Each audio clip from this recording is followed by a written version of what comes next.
மேட்டூர் அணைக்கான நீர்வரத்து 16,000 கனஅடியாக அதிகரித்திருக்கிறது. தொடர்பான கூடுதல் விவரங்களோடு இணைகிறார் செய்தியாளர் கோகுல். தற்போது அணையின் நீர்மட்டம் அதிகரித்திருக்கிறது. அதிகாரிகள் மேற்கொண்டு வரக்கூடிய நடவடிக்கைகள் என்னென்ன கோகுல், விவரங்களை பதிவு செய்யலாம். காவிரி நீர்பிடிப்பு பகுதிகளில் பெய்து வரும் தொடர் கனமழை காரணமாக கர்நாடகாவில் இருக்கக்கூடிய அணை முழு கொள்ளளவை எட்டக்கூடிய சூழ்நிலையில் கர்நாடக அணைகளிலிருந்து நேற்று முன்தினம் வினாடிக்கு 20,000 கனஅடி வீதம் தண்ணீர் திறக்கப்பட்டது.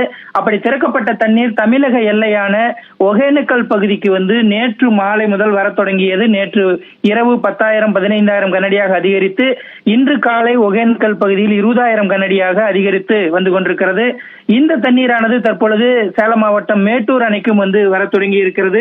இன்று காலை நிலவரப்படி மேட்டூர் அணையில் நீர்வரத்தானது 5,054 கனஅடியாக இருந்தது. தற்பொழுது 16,577 கனஅடியாக அதிகரித்திருக்கிறது. கடந்த பல மாதங்களாகவே மேட்டூர் அணையில் நீர்வரத்து மிகவும் சரிந்து மேட்டூர் அணையின் நீர்மட்டம் குறைந்து வந்தது.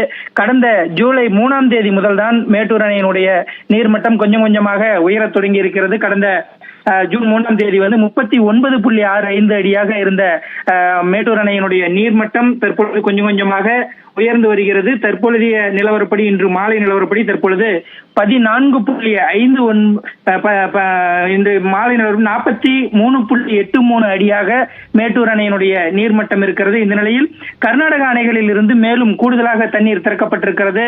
மொத்தம் 25,000 கனஅடி அளவிற்கு அங்கு திறக்கப்பட்டிருப்பதனால் இந்த தண்ணீர் நாளை மாலை மேட்டூர் அணைக்கு வந்தடையும் என எதிர்பார்க்கப்படுகிறது. பாலவேல், நன்றி கோகுல், விரிவான விவரங்களை பதிவு செய்தமைக்கு.